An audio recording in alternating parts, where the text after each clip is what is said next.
You are born in the year of our Lord 860, not that you'd call him that. Your world is Rogaland, Norway, a place of jagged rock and unforgiving water.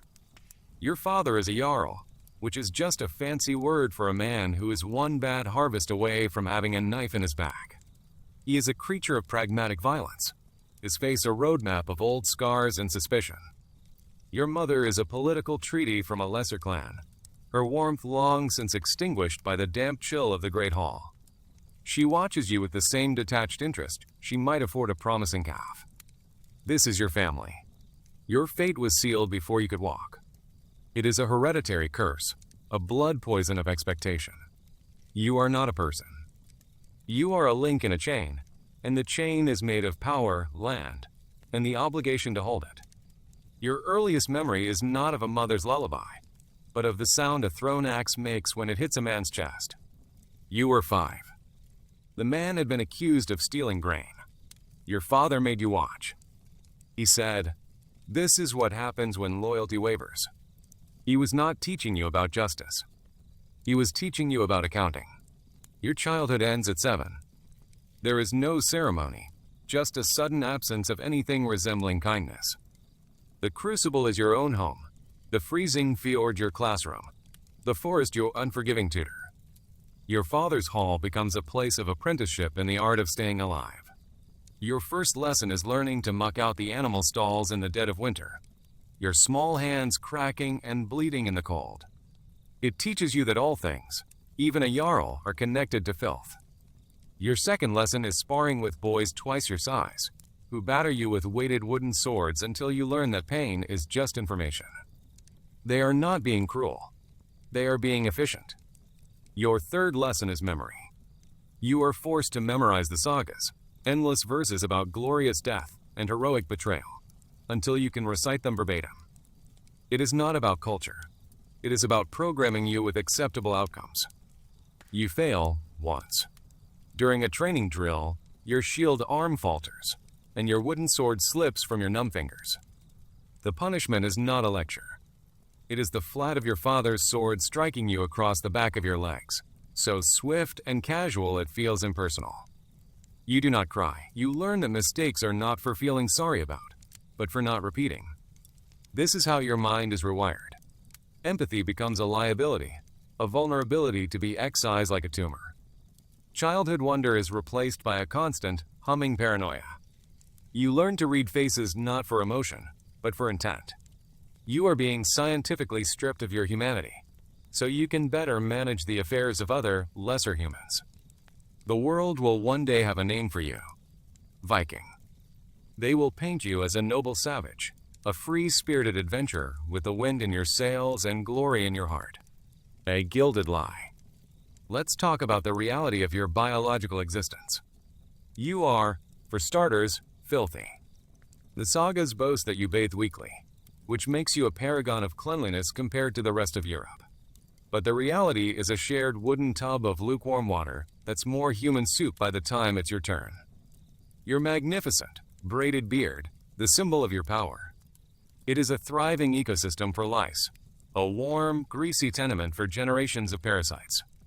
Your diet is a monotonous assault on the senses. You do not feast on roasted boar. You survive on dried cod, so tough and salty it makes your gums bleed, and a gritty porridge of oats and barley, occasionally enlivened with a dead insect. And your health is a ticking clock. Every cut from a rusty nail, every splinter, is a potential death sentence from infection. Your teeth are a collection of rotting stumps, worn down by grit in the bread. And the constant ache in your joints is the first whisper of the crippling arthritis that will seize you in your old age, if you're unlucky enough to have one. Years pass in this crucible of cold and calculation. You become what your father intended. Hard, sharp, empty. Then comes the moment your storytellers will remember. The peak of your craft. The year is 895. A bitter winter has left your clan's coffers thin and its stomachs empty. A rival cousin watches you from across the fjord, his ambition as plain as the snow on the mountains. You need silver, and you need a victory.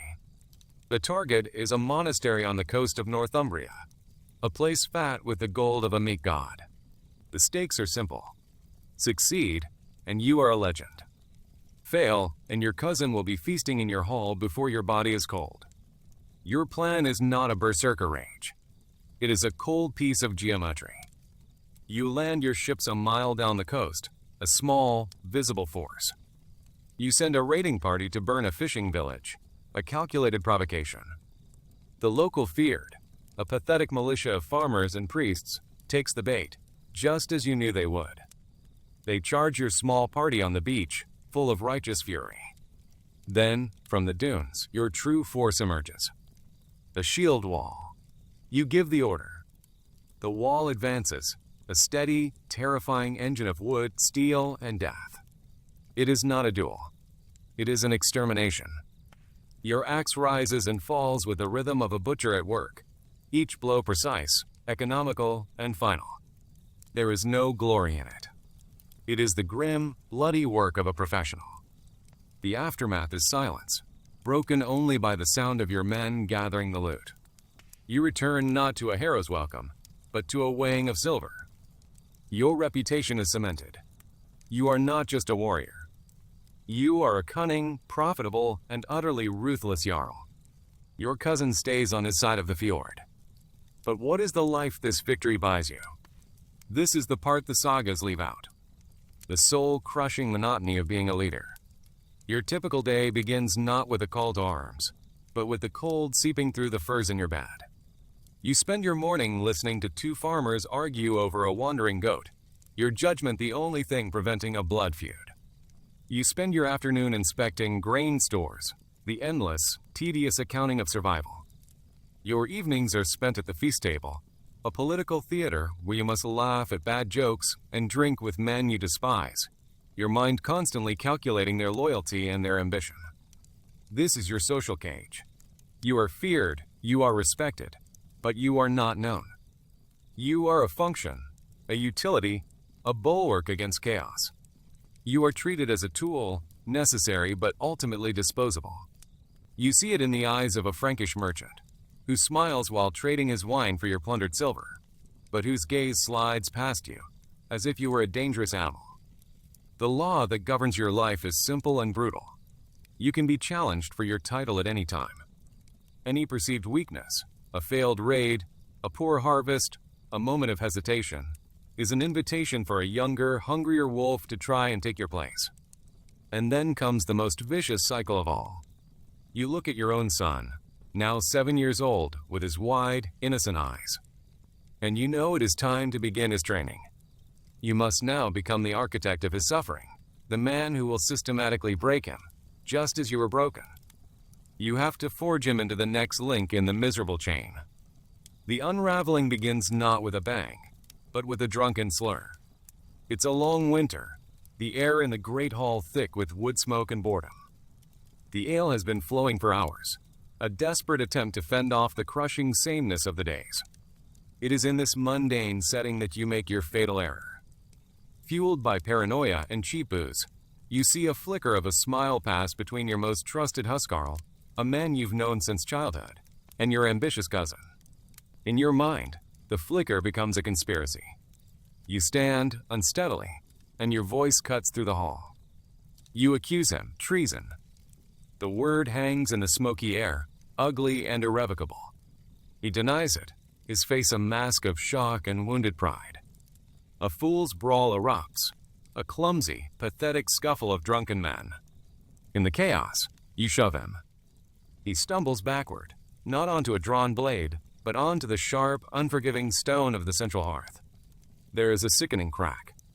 The hall falls silent. He doesn't move. You look down at your oldest friend, dead not by a warrior's hand, but by your own petty, drunken clumsiness. That is the point of no return. You look up, and in the eyes of your men, you no longer see respect. You see fear, pity, and a cold, calculating contempt. You have become a liability. The horror moves inward now. Your own mind becomes the enemy. The silence of the longhouse is the loudest thing you've ever heard, a constant reminder of the trust you shattered. The face of your dead friend visits you in your sleep, his expression not angry, but disappointed. This is the haunting. You seek out your anesthetic of choice, ale, but it is no longer for celebration or social ritual. You drink to forget, to silence the voice in your head, to blur the edges of a world that has become too sharp. You were once a social drinker. Now you are a solitary one, the horn a permanent extension of your hand. This new addiction accelerates your decay. You sleep through morning councils.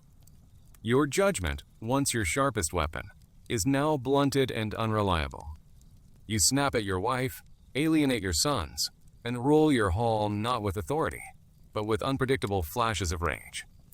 Your power is eroding from the inside out, like a ship's hull rotted from unseen worms.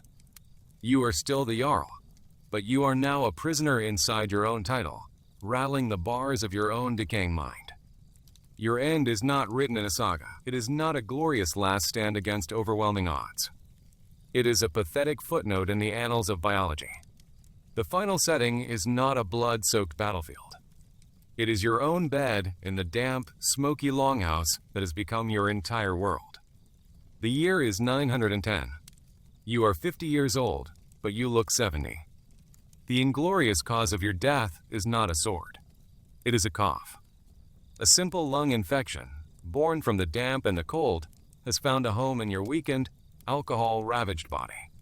Something you would have shrugged off in your prime now clings to you like a shroud. Your final moments are not spent with your loving family. They are spent alone, staring at the thatched roof, listening to the rattling in your own chest. You do not roar your defiance to the gods. You die with a final, wet, pathetic wheeze. Your great, dramatic life concludes with a trivial biological failure. What happens next is the cruelest joke of all. Directly after your death, you are mostly forgotten. You are buried with the appropriate ceremony, but there is a palpable sense of relief in the hall. Your son takes your seat, eager to start a new chapter, to wash away the stain of your pathetic final years. Your deeds are misremembered, your failures magnified. That is your immediate oblivion. Then, we leap forward. 2 centuries pass. A Christian scribe in a quiet monastery in Iceland, looking to craft a grand history for his patron, stumbles upon the oral tales of your long-forgotten raid on Northumbria. He is a man who would have fainted at the stench of your longhouse. He takes your story and cleans it up. He scrubs away the lice, the paranoia, the monotonous dread, the drunken disgrace, and the inglorious, phlegmy death. He transforms you. Your brutal, anxiety-ridden, and miserable existence is repurposed into a heroic myth, a caricature of strength and freedom for an audience that craves simple stories. You have become a pop culture icon of a life you never lived. And that is the final, sobering statement. History is not the story of the life you suffered. It is the sanitized, romantic fiction that the living tell themselves to feel better about their own comfortable, boring existence.